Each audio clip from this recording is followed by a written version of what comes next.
आपण पाहत आहोत YouTube channel SKF news Salman Sayyed सोबत। सध्या आम्ही पाथरी शहरातील तहसील कार्यालयासमोर जे समोर उपोषणात बसलेले आहे। आपण त्यांच्याशी सविस्तरपणे जाणून घेऊया कोणत्या संदर्भात आणि कोणत्या रस्त्याच्या संदर्भात ते बसलेले आहे आणि कधीपासून बसलेले पाहूया। पण कशासाठी इथं पाथरी तहसील कार्यालयासमोर बसलेले आहेत? मी कांसूरगावचा रहिवासी 338 नंबर मध्ये माझी शेती आहे वडिलोपार्जित। आणि 9/11/2023 रोजी आम्हाला तहसीलदार साहेबांनी इथे येऊन रस्ता दुरुस्त करून द्यायचा JCBच्या सहाय्याने पोलीसवाले येऊन।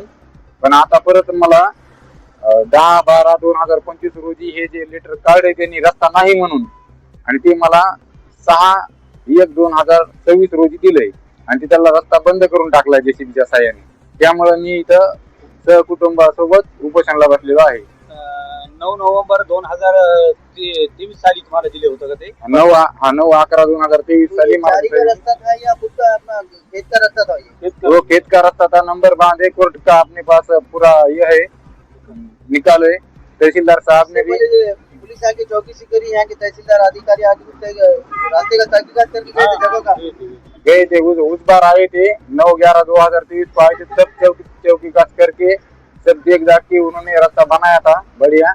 लेकिन बाद में और ये टाइम 10/12/2025 को उन्होंने लेटर निकाले कि वहाँ पे रास्ता नहीं।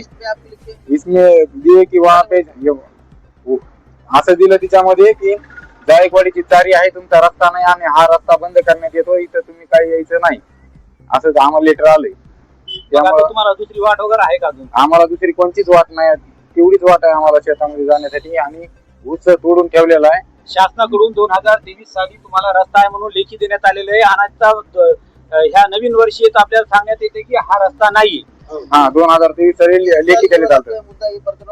याचं जबाबदार कोणाला धरणार आपण? तहसीलदार साहेबांना। तुम्हाला दिला कोण होता रस्ता म्हणून? तहसीलदार साहेबांनी तिथे येऊन रस्ता करून दिला। आता तेच म्हणाले की इथे रस्ता नाही, मग आम्ही जायचं कुठं आणि ते लेकर ठेवायचे कुठं?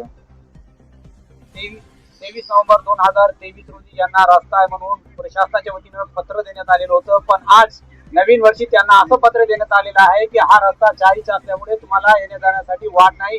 शासनानं दिले पत्र, मग आज ते शासन यांना असं पत्र देते। शेतकऱ्यांनी काय करावं हा प्रश्न शेतकऱ्यासमोर उभा टाकलेला आहे। त्याच्यासाठी पाथरी तहसील कार्यालयासमोर आज ते उपोषणासाठी बसलेले, याचे जबाबदार कोण असा सवाल ते शासनाशी करत आहात।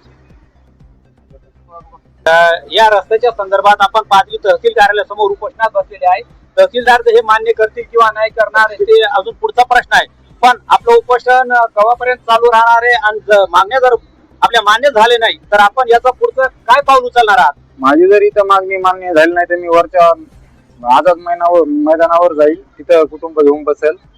कारण की मला रस्ता नसल्यावर मी गावाकडे जाऊ कसा? तिथं जाऊन माझा उदरनिर्वाह होऊ शकत नाही। सर्दीचे दिवस आणि तुम्ही रात्री माझ्या मुलाला इथं तरी मच्छर चावतात, इथं संडास बाथरूमचा पूर्ण हे आहे आणि एकदम इथं घाण वास येतो, तरी पण मी इथं लेकरा बसलेले आपण इथं कालपासून बसलेलो आहे। कालपासून आजपर्यंत म्हणजे दुसरा दिवस आहे। कोणी तहसील कार्यालयाचे कर्मचारी किंवा तहसीलदारांनी येऊन आपल्याला भेट दिलेली आहे का? नाही, तहसीलदार साहेब इथं कोणीच आलेले नाही। पोलीसवाले आले, त्यांनी फक्त विचारलं काय तुमचं कसं आहे, दवाखान्यातले कोणी आले नाही, काय नाही। रात्री लेकराची तब्येत बिघडली होती, कोणाचं पोट दुखू लागलं होतं, कोणाला सर्दी झाली तर कोणाला फकला येऊ लागला। लहान पोरी दिसायले, तुमचे घरीचे महिला दिसायले। आता आम्ही जरी इथं उपोषणाला बसल्या घरी त्यांना बघण्यासाठी कोणीच नाही, त्यामुळे आम्ही स्वतः त्यांना इथे घेऊन आलो। जर तुमची मागण्या नाही झाले तर काय करणार? मग आम्हाला त्याला विलाजच नाही, आम्हाला आत्मदहन करावं लागेल, पर्यायच नाही त्याला। पाथरी तालुक्यातील कांसूर येथील शेतकरी दोन बांधव इथं बसलेले आहे, विथ फॅमिली, परिवार त्यांचा आहे आणि कालपासून आज त्यांचा दुसरा दिवस आहे। 6 जानेवारी 2026 पासून ते पाथरी तहसील कार्यालयासमोर इथं उपोषणासाठी बसलेले आहे।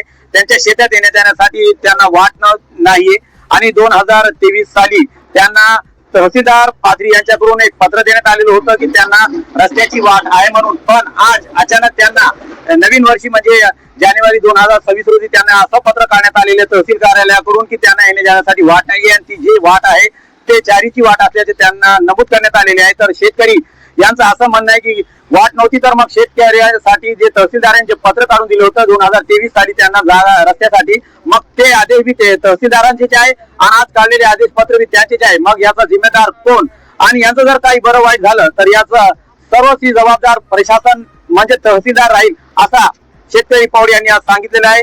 आपण पाहतो YouTube channel SK news Salman Sayyed सोबत पाथरी.